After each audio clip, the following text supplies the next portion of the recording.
Bismillah, alhamdulillah. Guru melanjutkan videonya dengan volume atau bagian yang ketiga dengan judul Mendaur dan Menutup 3 Kitab bagian yang ketiga. Untuk video yang ketiga ini, para murid dan santri, dengan perjalanan bangsa manusia yang berdasarkan kitab-kitab yang tidak jelas. Satu contoh, guru masuk tentang agama yang sudah diterangkan di video guru begitu banyak tentang agama Islam. Agama Islam pertama menjalankan dengan kitabnya dengan cerita sama dengan Adam.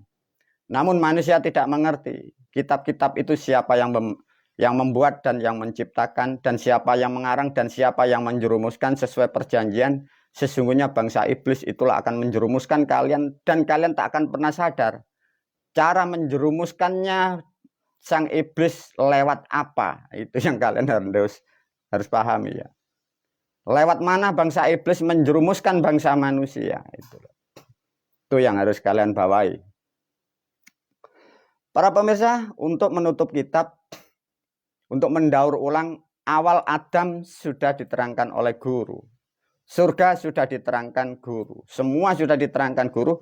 Di dalam agama Islam terakhir close dijanjikan adanya Al-Mahdi. Maka diulas oleh video guru ini dengan diceritakan Al-Mahdi. Artinya kitab-kitab yang ada di dalam agama Islam semuanya akan habis sirna dan tidak berlaku lagi di muka bumi, khususnya di bumi Pancasila. Karena melalui video ini diurai oleh guru dan diakhiri cerita-cerita itu. Para pemirsa, dari awal ada Adam sampai diceritakan hayalan, halusinasi 25 nabi sampai dijanjikan hadis-hadis. Adanya terakhir sebagai penyempurna atau penutup akhir zaman, diterangkan dialah adalah Al-Mahdi. Dengan demikian guru bercerita dan berharap kepada murid dan santri juga para pemirsa. Artinya sudah jangan berhayal lagi dan jangan berharap lagi turunnya Al-Mahdi sebagai penyelamat. Lantas bagaimana guru? Semua sudah didaur ulang, sudah selesai peradaban. Cerita kitab, cerita Quran, cerita agama Islam yang hoak itu sudah selesai pada masa ini, pada tahun ini, pada bulan ini, dan pada hari ini selesai. Artinya sudah tidak laku lagi cerita-cerita seperti itu. Setelah diulas guru tinggal menunggu hari esok setelah selesai ada peristiwa apa. Itulah para murid dan santri. Diterangkan sedikit agar yang belum paham lebih paham. Diceritakan Al-Mahdi itu nanti berhadapan seakan-akan perang atau bermusuhan dengan sang Dajjal. Diulas Dajjal itu apa sih para pemirsa? Ini diajarkan dikit. Dajjal itu dari bahasa Jawa ya, dari bahasa Jawa. Tapi Jawanya Jawi. Dajjal mempunyai suku kata dat dan ajal. Dat maksudnya adalah nilai kehidupan ya, nilai kehidupan. Bisa disebutlah ilmu ya. Jadi zat adalah ilmu. Jal ajal adalah kematian. Yang disebut dajjal adalah ilmu yang tidak mengajarkan nilai-nilai kehidupan atau ilmu yang tidak menerangkan moralitas manusia. Maka bersifatlah dogma. Itulah yang disebut dajjal itu. Lantas diterangkan, dajjal bermata satu. Tatkala manusia itu tidak mengerti nilai kehidupan, tidak mengerti nilai kemanusiaan, maka manusia itu diibaratkan matanya satu, penglihatannya hanya satu, apa yang hanya dia yakini cuman itu. Dia merasa benar, tidak bisa melihat yang lain, tidak bisa melihat kanan dan kiri. Itulah yang disebut mata satu.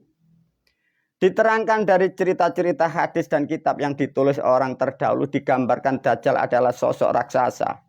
Raksasa diibaratkan adalah kekuatannya yang sangat besar.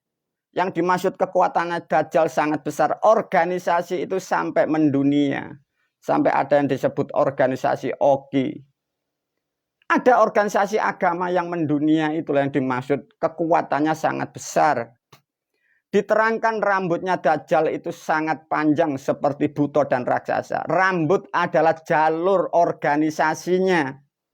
Menyebar sampai hampir separuh dunia. Itulah diibaratnya Dajjal, kekuatannya seperti itu. Si Dajjal digambarkan raksasa mempunyai taring yang sangat panjang menakutkan. Maka disitulah yang disebut taring panjang adalah fatwa. Ucapannya menyakitkan manusia, menakutkan manusia, mendogma manusia, mengancam dosa, mengancam neraka, mengancam dengan hukum-hukum fatwa-fatwa yang tidak jelas itu. Itulah yang dimaksud taring dari si Dajjal itu. Dajjal pertama dibuat dan menyatu dalam satu putaran yang disebut kitab atau agama. Dajjal menjadi Jajil. Nah, Jajil itu disebut sifat dan dasarnya iblis. Maka Jajil dan iblis adalah sifat karakter ilmu atau tuntunan yang tidak mengajarkan kemanusiaan, yang tidak mengajarkan nilai-nilai kehidupan. Itulah yang disebut karakter ilmunya Dajjal. Kitabnya Dajjal, agamanya Dajjal. Nah, itu loh para pemirsa. Karena Dajjal sifat dan karakternya seperti itu, sehingga agama itu diproduksi menjadi Dajjal, Jajil, jadi jahiliyah. Maka karakter tatkala manusia tidak memahami nilai kehidupan, tidak memahami dan tidak diajarkan tentang kehidupan dan kemanusiaan, maka manusia itu mempunyai sifat jahiliyah. Di manakah agama jahiliyah itu dibuat? Menjadi agama apa? Anda semuanya sudah paham bahwa agama yang kalian imani adalah asalnya dari bangsa jahiliyah. Bangsa jahiliyah adalah sifatnya Jajil dan iblis. Di situ mempunyai sifat yang sangat buruk. Itu bahasa Jawa. Jahiliyah itu jahil. Jahil itu suka memfitnah, suka memusuhi orang, suka mencuri orang, suka mengotak-atik kebenaran. Itu bahasa Jawa, itu jahil. Dari jahiliyah itulah seperti itu sifatnya dari Dajjal, karakternya seperti itu, organisasi seperti itu, pengikutnya seperti itu, dibuat dari negara apa. Dan itulah nanti yang akan mempengaruhi, dan itu nanti dihadapkan dengan sang pemimpin yang akan mengakhiri peradaban cerita-cerita yang hoaks seperti itu. Itulah para murid yang disebut Dajjal seperti itu. Lantas tatkala Dajjal itu nanti akan diselesaikan ilmunya dengan sang pemimpin akhir zaman. Satu, banyak pemirsa yang tidak paham, diajarkan sedikit. Akan ada sang terpilih yang akan meluruskan. Cara berpikirnya begini. Di manakah agama itu pertama kali ada? Dan setelah pertama kali ada itu baru dimodifikasi di mana? Nah, maka agama Islam itu modifikasinya sama, asalnya dari Jawa, dikembangkan di Arab. Yang Jawa asalnya dari Abuge, artinya Islam dan ilmunya dari Jawa. Dimainkan setelah Majapahit mulai akan rusak, baru dikembangkan di Saudi Arabia. Sehingga menjadikan agama, menjadikan cara berpikir manusia mempengaruhi perilaku yang sangat tidak baik dimanapun berada. Dan diterangkan dari kitab itu nanti akan ada yang meluruskan. Yang meluruskan artinya dari awal titik pertama Islam itu ada. Ilmu Islam pertama ada di mana? Nah, itulah faktanya, itu nanti diselesaikan dari wilayah itu, dari pulau itu, dari negara itu. Itulah para murid. Di dalam kitab dituliskan kalau Dajjal sudah diulas oleh guru, ada yang disebutlah nanti Imam Mahdi, atau kalian menyebut dari cerita-cerita kitab yang disampaikan orang-orang terdahulu Al-Mahdi. Al-Mahdi diterangkan dari kitab-kitab dan tafsirnya diterangkan bahwa sang pemimpin nanti yang menyelesaikan peradaban, namanya tidak jauh dengan beliau yang kalian sebut sebagai Rasul. Bila kalian memahami dari cerita-cerita atau kitab-kitab yang beredar, di dalam satuan bahasa keagamaan, dalam satuan bahasa keumatan, pemimpinmu kau sebut Muhammad. Tapi dia mempunyai nama asli, carilah namanya, di situ sudah tertera bahwa Muhammad namanya, samaannya, persamaan namanya siapa. Di dalam kitab diterangkan bahwa tatkala pemimpin dunia nanti yang meluruskan Islam, dia akan terlahir di kota Mekah. kalian manusia salah tafsir. Yang dimaksud Mekah itu bukan ibu kota Arab, bukan kota Arab. Yang dimaksud sosok itu lahir atau terlahir atau dilahirkan dari seorang ibu, ya. Maka Mekah itu Mekahkah, Mekekeh, bukan kota Arab. Dipahamkan? Jadi ada sosok yang dilahirkan dari seorang ibu. Sudah diterangkan di situ namanya siapa, ciri-cirinya sudah ada, regenerasi dari siapa. Itulah sedikit para pemirsa yang disebut nanti sebagai penyelaras atau penutup agama atau pendaur agama, sudah diterangkan hal-hal seperti itu. Lantas yang akan terjadi, disitulah nanti akan mungkin di zaman sekarang mungkin ada perdebatan atau banyak manusia yang terkoyak tauhid dan imannya, ataukah juga akan menjadi serik dan dengki, ataukah juga kemungkinan akan menjadikan permusuhan, ataukah menjadi satu kesatuan yang akan menjadi rukun dan damai. Itu nanti hak alam yang akan menentukan. Tapi bila diterangkan, sudah aku terangkan, tatkala Dajjal menyatu berkelompok, jumlah kekuatannya hampir separuh dunia. Dan di Indonesia berkelompok dan bergerombol, sukanya menipu, dan dia memproduksi, membuat pabrik namanya fatwa. Itulah di situ tempat-tempat orang-orang yang seperti kalian layaknya disebut jajil dan iblis. Itulah faktanya seperti itu para murid dan santri. Inilah pentingnya kalian harus tahu banyak sejarah di situ, sanepan dan peribahasa. Semua sudah dituangkan oleh orang-orang terdahulu agar generasi akan tahu. Dan faktanya sudah terjadi, dan apa-apa yang ditulis, yang dijanjikan leluhur sudah waktu dan saatnya untuk alam akan mendaur ulang cara berpikir kita ke depan, khususnya generasi kita. Semoga lebih baik, lebih rukun, lebih damai. Semoga lebih berbahagia kelak-kelak hari yang akan datang. Karena kita, Anda semua terpelosok dari kitab, agama yang palsu, agama yang salah kalian imani. Para murid dan santri diperkuat. Dari video dengan judul Daur Ulang Agama Sampah sudah aku terangkan. Ada kata maghrib menjadi agama yang salah. Usolli fardhol maghribi, padahal maghrib itu artinya barat.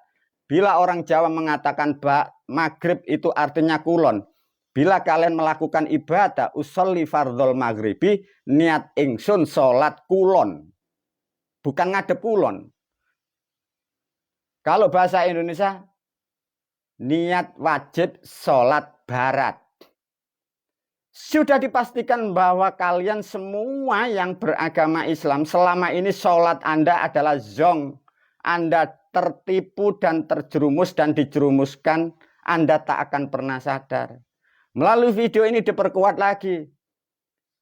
Tatkala Anda melakukan ibadah atau ritual yang katanya sebagai tiang agama, yang katanya dibawa orang Arab dari langit, semua pun juga hoak dan palsu. Satu contoh.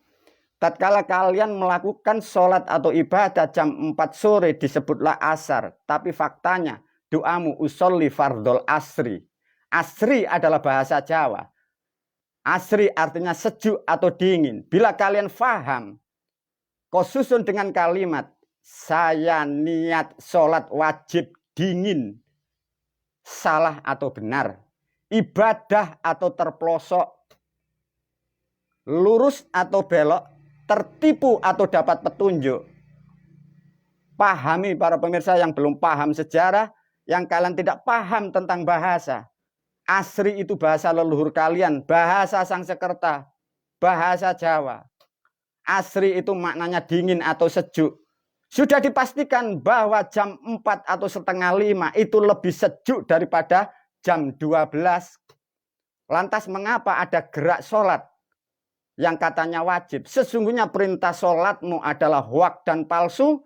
Kalian dijerumuskan, anak-anakmu dijerumuskan, suami istrimu dijerumuskan, guru-gurumu terjerumus, pemimpinmu dijerumuskan, orang-orang yang kau sebut kiai ulama terjerumus, yang kau dewa-dewakan katanya nabi rasul pun terjerumus dengan bahasa yang tidak paham, dengan ibadah yang tidak mengerti. Apa para pemirsa? Usolli fardhol asri. Saya niat sholat wajib dingin. Wabillahi taufiq wal hidayah. Assalamualaikum warahmatullahi wabarakatuh.